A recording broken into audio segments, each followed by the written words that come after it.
Welcome to our channel.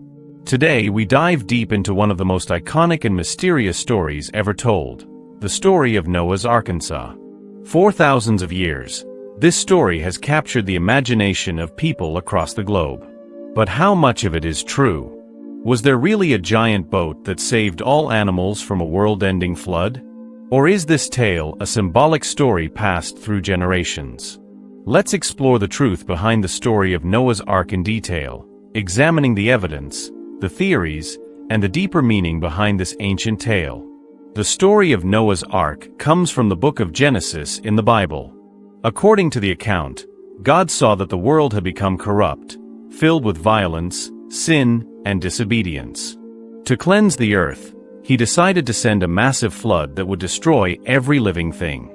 But amidst the chaos, there was one man who stood out, Noah.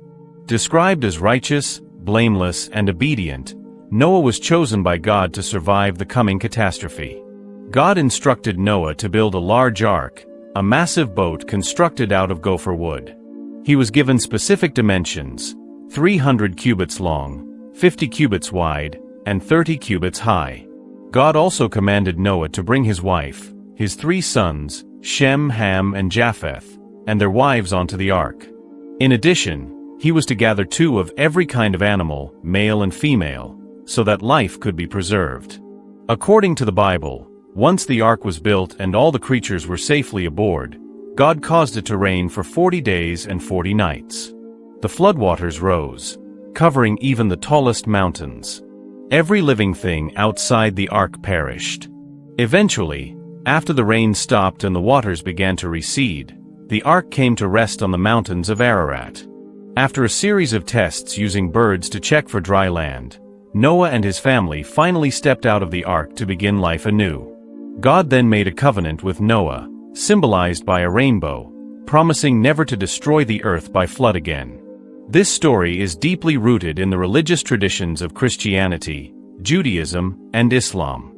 It has been retold countless times in churches, synagogues, mosques, and homes around the world. Some people interpret it as a literal historical event.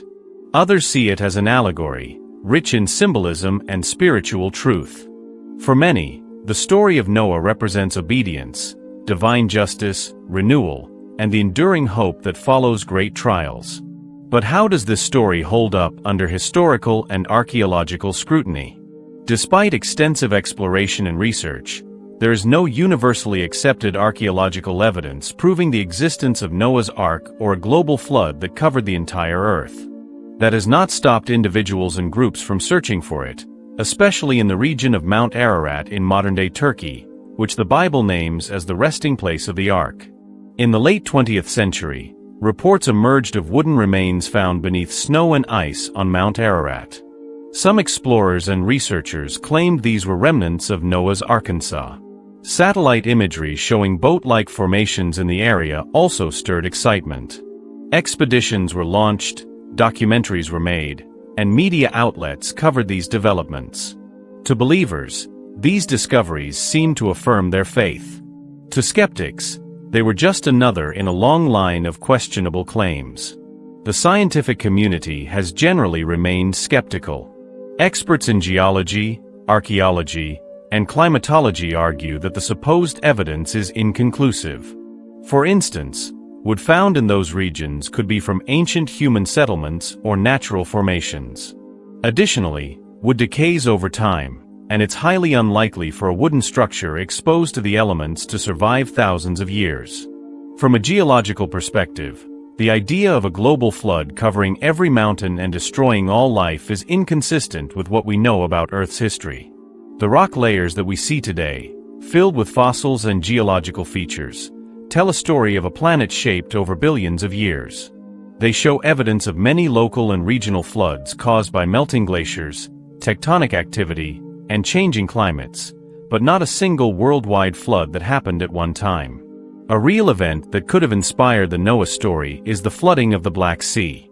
Around 7,000 years ago, the Mediterranean Sea is believed to have breached a natural land barrier and poured into the Black Sea basin, flooding large areas that had previously been dry land. Some scientists believe this event could have inspired ancient flood myths, including that of Noah.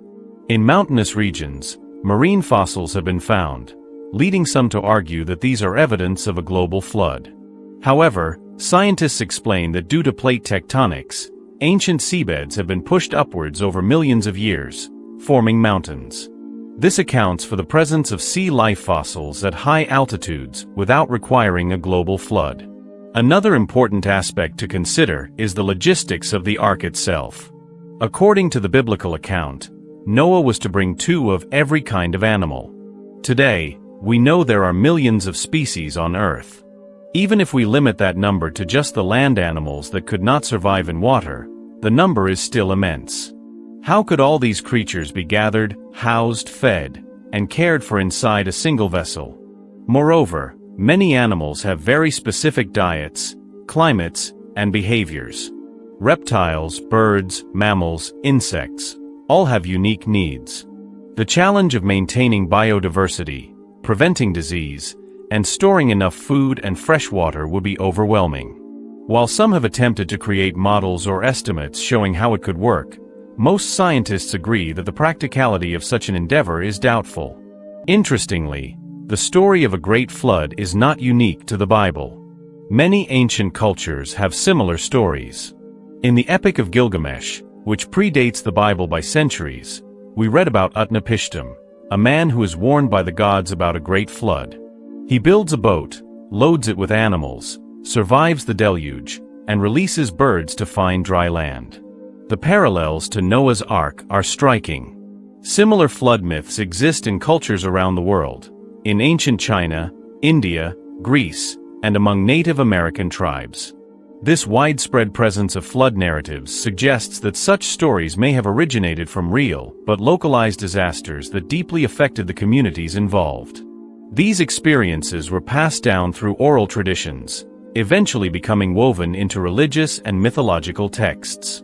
Over time, as stories were shared, traded, and adapted, different cultures added their own details, meanings, and symbols. The Noah story as we know it today may be a product of these evolving traditions, shaped to reflect the theological and moral priorities of ancient Israel. So, what's the deeper meaning of Noah's Ark? Beyond historical or scientific questions, this story carries powerful lessons. It speaks of warning and preparation, of judgment and mercy, of destruction and renewal.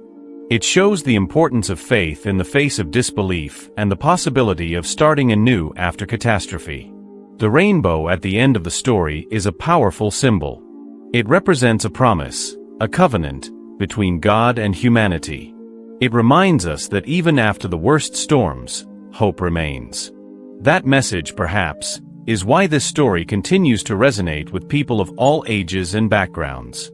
In conclusion, while the story of Noah's Ark may not be a literal historical account supported by modern science and archaeology, it remains an essential part of our shared cultural and spiritual heritage. Whether viewed as myth, metaphor, or faith-based truth, it challenges us to think deeply about our values, our environment, and our responsibilities to one another. Thank you for joining us in this exploration of Noah's Arkansas. We hope you found this video informative and thought-provoking. If you did, please like, subscribe, and share with others who might enjoy it. And don't forget to comment below.